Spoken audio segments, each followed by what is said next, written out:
Obrigado pelas colocações. Os números realmente são impressionantes, não só os do grupo Stellantis, mas os impactos que eles causam no que está ao redor. E aí eu observei você apresentando essa questão, pelo que eu entendi, é daqui de Minas Gerais, da planta de Betim, são 417 fornecedores e um impacto em geração de negócios superior a 36 bilhões por ano. Isso é só em Minas. Essa mesma estratégia, esse mesmo formato que existe em Minas, serviu, por exemplo, para quando foi inaugurar em Pernambuco? Sim, sim. O nosso sistema industrial ele é feito de sinergias, né? Então, tudo que acontece em Betim, que é o piloto para todas as soluções, ele é exportado em Pernambuco, assim como em Porto Real, Rio de Janeiro, assim como em Córdoba, assim como em El Palomar. Toda a nossa fábrica tem o mesmo sistema de abastecimento, que é Just in Time ou Just in Sequence. E esse sistema ele é primeiro testado em Betim e depois vai para as demais fábricas. Então, toda a fábrica tem... Pernambuco já tem 50 fornecedores no entorno de Pernambuco. Porto Real já tem uns 20. E começou com 16 em Pernambuco. 16, sim. Hoje já são 50. Sim, sim, sim. São já 50. Que são os mesmos que tem em Betim, a maioria que abrem fábricas lá, né? Porque é necessário abastecer a fábrica em uma lógica de just in time.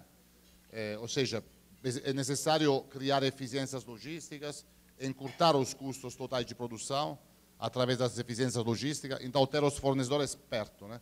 Também porque a comunicação contínua com o fornecedor melhora, seja o produto, seja o processo. Então, é fundamental tê-los ao lado, sim. 14 marcas no Brasil, no mundo, e dessas 14 marcas que a Stellantis tem, 8 estão no Brasil. O que define a entrada ou a retirada de uma marca em um país? Não, retirada não tem retirada. Não, os demais podem ir embora, os nossos não. Porque já teve casos aqui no Brasil de marcas que foram embora. Ford, por exemplo. A Ford foi. Não, define as oportunidades de negócio, né? Então, por exemplo, lá atrás, em 1976, Fiat teve a incrível capacidade de entender que o Brasil era um lugar bom para fazer negócios automotivos, né? E teve talvez a ousadia, né, mas também a visão industrial de fazer uma fábrica longe de São Paulo, né? Então veio para Betim. Lá atrás também tivemos a mesma ousadia, a mesma visão de ir para Pernambuco, onde basicamente não tinha nada. O que quero falar é que a Fiat sempre foi, depois do grupo FCA e agora a Stellantis, pioneira de uma lógica industrial de descentralização. Então, nós não gostamos de lugares de alta maturidade industrial, porque sabemos que vamos encontrar problemas logísticos ou custos elevados, né? Nós gostamos de abrir unidades fabris, onde sabemos que tem possibilidade importante de desenvolvimento industrial, e onde sabemos que podemos encontrar, primeiro, instituições parceiras para o desenvolvimento territorial e, segundo, claramente, boas condições de custo, né? Então, fomos primeiro abrindo Fiat, que foi a primeira grande oportunidade de negócio, depois Jeep, que foi a segunda grande oportunidade de negócio em Pernambuco. Agora estamos recebendo Peugeot e Citroën, que são marcas interessantes. Vamos lançar a Abarth, vamos lançar a marca Abarth no final do ano, é uma marca que vai chegar. E vamos localizar a marca Ram, que é uma marca que vai crescer exponencialmente no Brasil e na América do Sul. E acho que vamos ficar com essas no momento, não vamos a expandir ainda mais. Eu vou mesclar as perguntas aqui, vou pedir para o Eric Tambasco Brás, que é do Grupo Líder, responsável aí por comercializar milhares de carros por mês e que tem uma presença nessa atividade há mais de 40, 50 anos, não é isso? Quantos? 55 anos. Eric. Boa tarde, Velosa. Primeiramente, parabéns pela sua explanação. pela sua gestão e liderança frente da Stellantis aqui na América do Sul, né? Os números aí comprovam que todo o trabalho está dando resultado, resultados excelentes, né? Que bom saber que a Stellantis tem todo esse volume de investimentos em novos produtos e novas tecnologias pela frente também, né? E a gente, como concessionário de três marcas, na verdade, do grupo Stellantis. Faltam três. Fiat, Jeep e Ram, né? Qual a visão, no caso do senhor, com relação à nossa participação como concessionários, desse novo momento, desse novo mundo que vem pela frente, aí, principalmente ligado à mobilidade, né? Qual a visão do senhor para continuar participando junto com vocês? Primeiro, obrigado por acreditar nas nossas marcas, né? Acho que sem o apoio das concessionárias e de outros parceiros comerciais, como os grandes frotistas, Localiza, Unidas, Movidas e outros, o crescimento seria muito mais difícil. Então, você e todas as concessionárias têm um papel fundamental na nossa prosperidade, na prosperidade da fábrica, a prosperidade das suas empresas. Essa é uma pergunta muito interessante, né? Obviamente, o negócio evolui, né? E evolui também o papel das concessionárias. Isso passa das pequenas coisas. Por exemplo, agora vamos entrar muito no mundo elétrico. É óbvio que as suas concessionárias deverão ter, assim como todas, charging stations, né? Isso é quase um elemento que excluiria, né, o futuro com as marcas. O mundo digital, ele entra muito no nosso negócio, então a possibilidade de gerar e de cultivar rapidamente leads, né, é fundamental. O lead management é toda a gestão do funil de venda, né? Ele é fundamental. Nós somos bastante avançados nessas métricas, né? Ajudados muito de parceiros fundamentais como Google, como Facebook, como WhatsApp, agora TikTok. Ou seja, a gestão do funil para nosso negócio é fundamental. E, claramente, uma visão muito além das paredes das concessionárias, né? A experiência de compra de um consumidor agora invertiu. Antes era 15% online e 85% na loja, né? E agora é 85% online e 15% na loja. Então, as concessionárias, nós temos a fortuna de ter você, de ter muitos parceiros absolutamente antenados nisso, devem entender como território de captura de interesse muito mais o mundo online que o mundo offline, né? Então, a digitalização do negócio é fundamental e, claramente, a abertura às tecnologias que virão, como a eletrificação, é fundamental. Então, acho que o papel é esse e continuar essa excelente comunicação que nós temos, né? Você tem muita sorte porque tem RAM, né? E RAM vai ser meu hobby no futuro, não vai ser trabalho, isso é hobby. Então, acho que você vai crescer muito com a marca RAM também. Parabéns. Muito obrigado. Com tantas transformações que a gente está tendo de tecnologia, de consumo, essa nova realidade que você acabou de colocar aí, os 15, 85 e agora 85, 15, isso está sendo visto em tudo quanto é lugar, em tudo quanto é meio. A pergunta que eu te faço é, um dos objetivos que você apresentou aí foi a questão do grupo ser líder em qualidade e experiência do consumidor. O que consiste essas características para o consumidor final? O que é experiência, o que é essa qualidade e experiência nesse contexto? É muita coisa, né? Primeiro, comportamentalmente, quem desenha o que nós chamamos de Customer Journey, ou seja, a jornada do consumidor, comportamentalmente deve ter uma característica humana que chama-se empatia, né? Então, até quem desenha os algoritmos do funil de venda, né, que são muitos, que são aqueles algoritmos que capturam o interesse do consumidor e levam ele para uma conversa intensa com nossas marcas e nossos produtos, bom, esse cara deve ter empatia, né? Ou seja, a capacidade de se colocar em milhões de consumidores como aspecto emocional, né? E a capacidade de entender e se modificar e atuar de consequência. Então, a jornada do consumidor, que hoje é muito mais digital, precisa de, entre aspas, engenheiros digitais para desenhar ela, né? Depois, quando se fala de customer experience, de experiência do cliente, tem a parte física. Então, tem a parte de qualidade de produto, qualidade da experiência na concessionária, né? Seja de venda, seja de after sales, de pós-venda. Sempre falando de experiência do consumidor, tem o contato que eles têm com nossas marcas. Desde a comunicação, o que você vê na televisão, que escuta na rádio, que vê na internet, seja nas experiências que nossas marcas trazem para ele. Por exemplo, a marca Jeep, já há alguns anos, o Covid interrompeu isso, mas já voltamos, inclusive em Belo Horizonte, traz uma experiência física que se chama Jeep Experience. Basicamente, nós com nossos concessionários alugamos um espaço, montamos uma pista de teste off-road, verdadeiramente off-road, e trazemos dezenas, centenas, milhares de clientes para testar todos os nossos carros, né? E tem lá food truck, tem DJ, tem a loja de merchandise, tem muito mais.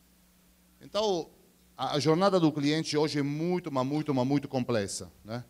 E o cliente, ele tem muitas marcas com que pode ter interação.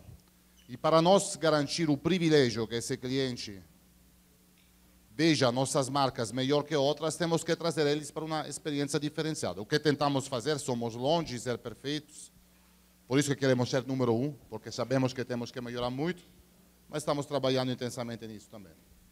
Tá claro. Em relação à realidade do Brasil, a gente está sabendo que a gente tem uma eleição aí agora que vai, obviamente, ou permanecer com o rumo que se está, ou vai se buscar outras estradas onde houver mudança.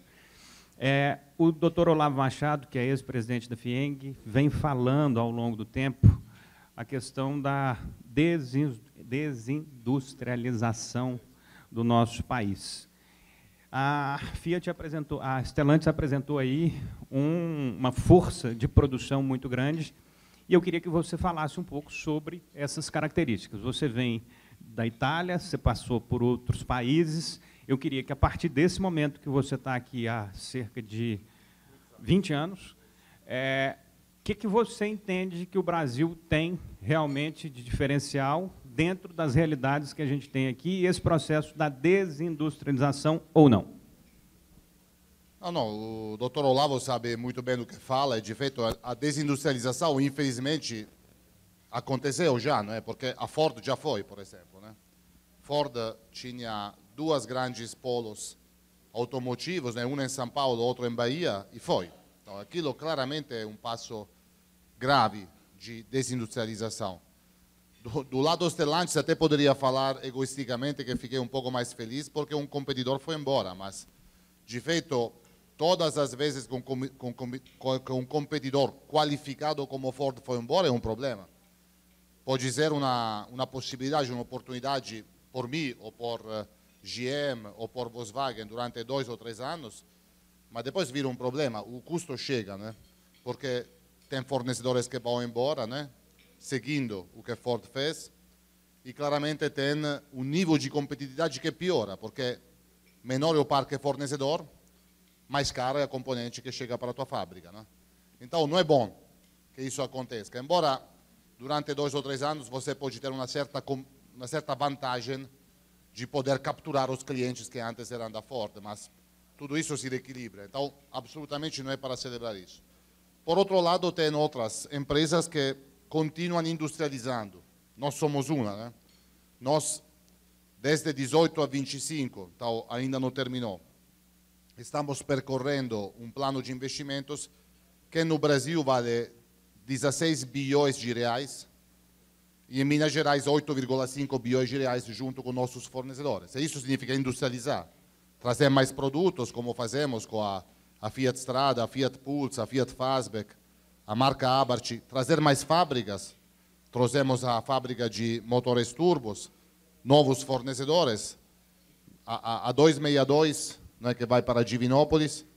Antes não tinha nada, agora tem Gestamp, que é o nosso fornecedor, tem Proma, que é o nosso fornecedor, tem outros, Tiberina, que é o nosso fornecedor. Então, aquilo é um exemplo, né, de industrialização. Então, tem quem saiu, isso é desindustrialização, e tem quem ficando vai investir mais, isso é industrialização.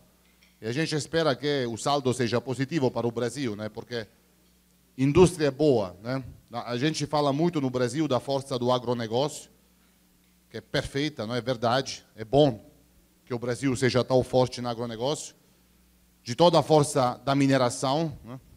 Que é perfeita, verdade? É muito bom que o Brasil seja capaz de ter uma indústria de mineração tão forte e eficiente, mas a indústria de transformação é que move as cadeias de valores maiores, que gera mais empregos e que investe mais dinheiro, né? Então, é muito bom também ter a indústria de transformação. A indústria automotiva é que mais transforma, né? Junto com outras. Então, é muito bom ter a indústria automotiva. Então, acho que o saldo, o Brasil deveria trabalhar para que o saldo entre quem industrializa e quem embora seja sempre positivo. Junto com isso, nós acreditamos em três coisas. Acreditamos no etanol. Todo mundo vai para a eletrificação. O Brasil deve ir para o etanol, junto com a eletrificação. Se o Brasil não vai para o etanol, vai sair de um trilho de uma forma muito perigosa, mas sabemos que isso não vai acontecer. O Paulo Guedes sabe muito bem disso, e se ele não ficar, tenho certeza que a equipe econômica do futuro, que pode ser Paulo Guedes, pode ser outro, não sabemos, seguramente trabalhará para isso. Então, o etanol é uma nossa crença. A segunda crença fundamental é a localização. Como você viu, a gente não importa carro. A gente chega, desenvolve componentes, monta componentes que são feitos para fornecedores localizados, né? E a terceira coisa é descentralização. Nós acreditamos que indústrias como as nossas deveriam ter atenção para investir em fábricas fora dos centros tradicionais. Primeiro porque os centros tradicionais, como alguns que já temos na América do Sul, são congestionados, portos, aeroportos, rodovias, etc. Segundo porque é bom, porque quando nós trouxemos a fábrica em Betim, a cidade de Betim tinha 30 mil habitantes, e agora faz 1 milhão, acredito. E Contagem tinha 30 mil habitantes, agora faz 800 mil. Quando nós trouxemos a fábrica em Goiânia, a criminalidade de Goiânia caiu em 40%. Os números de assassinados em Goiânia e no entorno caiu em 40%. E o PIB aumentou exponencialmente. Então, descentralizar a indústria automotiva traz claramente prosperidade para quem investe, se feito bem, se gerenciado bem, mas traz também benefícios absolutamente únicos para o território. Entre eles, educação, formação de trabalho qualificado, né? Industrialização nossa e dos nossos fornecedores e, claramente, oportunidades, né? Em Betim, eu não estava na época, Valentino, que parece que tem 30 anos, mas já passou um pouco de tempo, né? Ele seguramente passou as mesmas experiências que eu passei em Goiânia. Em Goiânia, quando passo, tem muitas pessoas que me agradecem porque, de repente, pode pagar a universidade para os filhos. Acredito que isso aconteceu para você também, Valentino. De repente, pode comprar casa própria. De repente, pode comprar um carro para a família. E tudo isso é um benefício que a gente não mede, é indireto, mas é real, é substancial. E, por fim, tem uma lógica econômica. O Brasil somente não produz e não vende mais carros porque a renta de muita parte dos brasileiros, infelizmente, não dá para comprar um carro. Então, quando você abre uma fábrica no Nordeste, você aumenta a renda local, você aumenta a demanda de carros local. Então, é aquilo que nós chamamos de win-win relationship. Então, essas são as três coisas que acreditamos. Etanol, localização e descentralização. Mais que tudo, nosso acionista acredita muito no Brasil, porque estão vocês, os brasileiros e as brasileiras. E eu que sou um hóspede do Brasil já há 16 anos, vejo como isso muda muito, né? Porque os brasileiros e as brasileiras fazem coisas que... Bom, eu conheço as fábricas de todo o mundo. Conheço mais que 100 fábricas no mundo. Bom, fazem coisas relacionadas ao trabalho que já os americanos não têm mais vontade de fazer, porque é muito sacrifício. Já os europeus não têm ousadia para fazer, porque a idade média dos europeus está indo para cima. Então, sem nada tirar a quem passou 50 anos, eu quase estou lá. Mas, claramente, a vontade de uma pessoa, de um homem ou de uma mulher de 30 anos é a vontade de mudar o mundo, né? Já com 50, as coisas são um pouco diferentes. Então, brasileiros e brasileiras, mas não somente brasileiros e brasileiras, eu diria também os argentinos, falando de automóvel, tem uma marcha a mais, né? Tem uma capacidade de fazer mais. Então, nós somos apaixonados com o Brasil e continuaremos sendo apaixonados com o Brasil e nosso acionista é absolutamente apaixonado pelo Brasil. De feito, e aqui também Valentino sabe. Filosa, nós já vamos fazer as últimas duas perguntas. A Rosália me provocou aqui com algumas questões que eu achei bastante interessantes e acho que é adequado ela provocá-lo também a falar sobre isso. Vou te perguntar desse amor para o Brasil e dos acionistas, mas vamos lá. Eu queria falar com você de algumas questões de avanço tecnológico dos carros. Eu anotei algumas coisas assim que acho interessante em termos de avanço tecnológico e modernidade.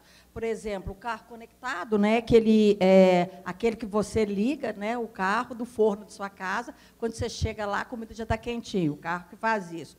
Tem o autônomo, né, que faz até baliza sozinha, a biometria, que reconhece o dono do carro, os sustentáveis, que está muito em moda, que você citou algumas coisas em relação a isso, que são os híbridos, né, e os elétricos. E está todo mundo indo nessa linha, não só do setor automotivo, como, por exemplo, a mineração com a ESG, né, buscando sempre a questão da sustentabilidade. E a impressão 3D de peças, porque ela vai fazer certinho, para não ter desperdício de peças, e, com isso, reduz o custo final do automóvel. Então, diante desses avanços que eu citei aqui, eu gostaria de saber do seu grupo, que é, né, o quarto maior do mundo, como que estão sendo esses estudos, as projeções para que isso possa acontecer, e como acionistas da sua empresa, né, do seu grupo Amo Brasil, qual que é a posição do Brasil, da América Latina, para receber prioritariamente ou não esses avanços? Muito obrigada. Ótimo. Bom, Stellantis está fazendo muito mais que estudos. Ela investiu 30 bilhões de euros desde 2021, então, desde o ano passado. Então, 30 bilhões de euros, hoje são 150, um pouco mais, bilhões de reais, em duas coisas, de verdade três. Eletrificação, ADAS, que é isso, direção autônoma, biometria, tudo aquilo que você falou, e decarbonização, né?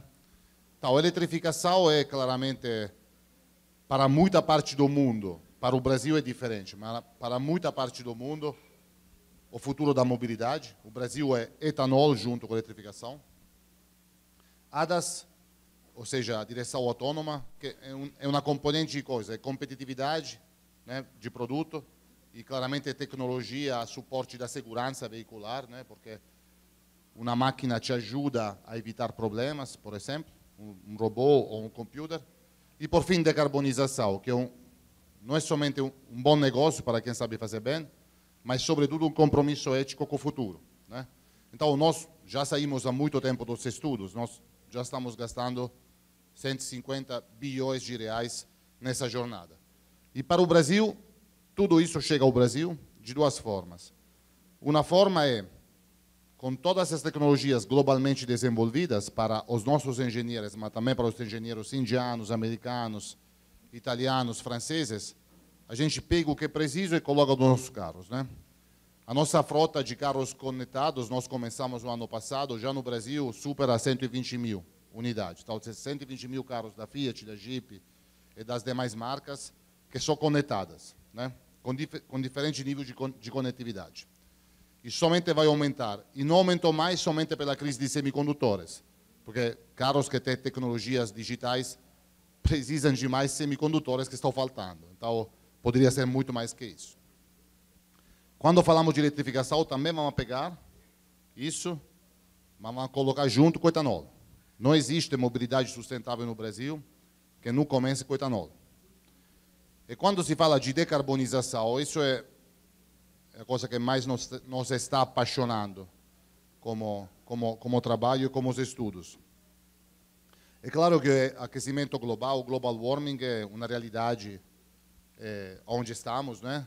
que já está criando problemas, e que se não governadas, se não gerenciadas, até 2100 vai chegar aonde a gente não quer que chegue, com elevamento dos oceanos, com elevamento das temperaturas, que vão fazer algumas importantes partes do mundo não mais habitáveis. E a gente não quer isso, né? Porque até 2100 a população vai para 9 bilhões de habitantes, e se uma parte do mundo não pode mais hospedar a vida desses habitantes, tudo isso vai se transformar num problema social.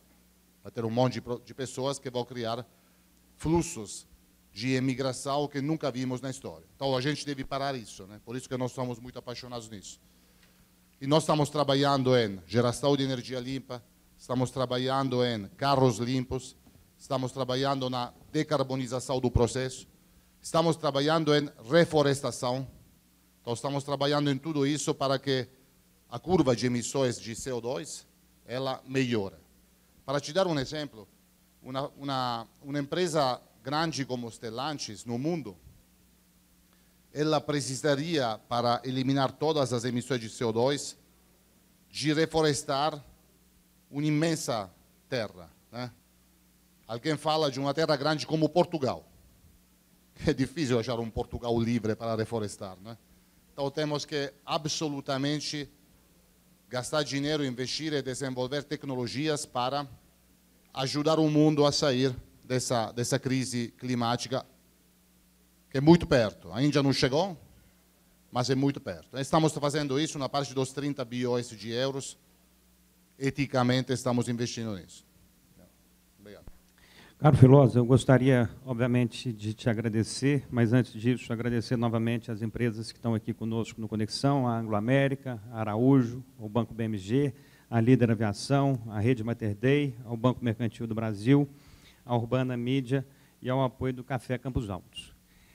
Vou finalizar essa colocação e essa pergunta fazendo uma breve fala sobre o que representa a Itália de maneira geral. Eu conheço a Silvana e o Dr. Valentino como italianos da GEMA que chegaram no Brasil para poder fazer essa implementação da Fiat no país. Você tem vários outros empreendedores e pessoas da Itália, como o próprio Vittorio Medioli, que chegou aqui, virou um grande empresário, prefeito, líder político, e várias outras pessoas. A Itália é conhecida como uma origem de moda, de beleza, de comida, de muitas boas características. Ontem eu tive a oportunidade de ter mais um contato com a Itália, quando o Valentino nos chamou para ver um filme na Casa Cor, mostrando mais uma atuação da Itália de maneira geral. Eu queria que você finalizasse falando um pouco sobre essa realidade mineira que você passou a absorver e a viver ao longo do tempo, não só a mineira, mas a brasileira, em comparação ao que você aprendeu, a como você foi constituído na Itália. Como é que você faz essa finalização misturando a Itália com Minas Gerais, Betim com Milão e por aí vai? É interessante isso. Claramente são mundos diferentes e culturas diferentes, mas eu nasci na Itália, me formei na Itália, depois fui para a Espanha, Inglaterra, Estados Unidos, voltei para a Itália, Brasil, Argentina, Brasil. Ao longo de toda essa experiência global, o lugar que escolhi, no momento, porque nunca sabe, é Minas Gerais, né? Acho que, embora os idiomas são diferentes, a cultura é diferente, o legado histórico não é diferente, acho que tem uma sinergia, uma combinação muito boa entre Brasil e Itália, sobretudo entre Minas e Itália, né? Primeiro, se come muito bem em Minas também, né? Como vocês todos sabem muito bem. A gastronomia mineira é excelente, assim como a gastronomia italiana. O português é muito fácil de aprender, absolutamente imediato para um italiano. Mais que tudo, a gente, né? Os mineiros, as mineiras, claro, podemos falar dos brasileiros todos, mas falando de Minas Gerais, os mineiros e as mineiras, eles são especiais. Eu nisso diria até mais que os italianos. são especiais em termos de receptividade, são especiais em termos de fazer sentir em casa, né? É toda essa mágica do pão de queijo, do café coado, do churrasco em família. Para mim, imagino para todos os italianos que você falou, representam uma forma de se sentir em família, longe da família, né?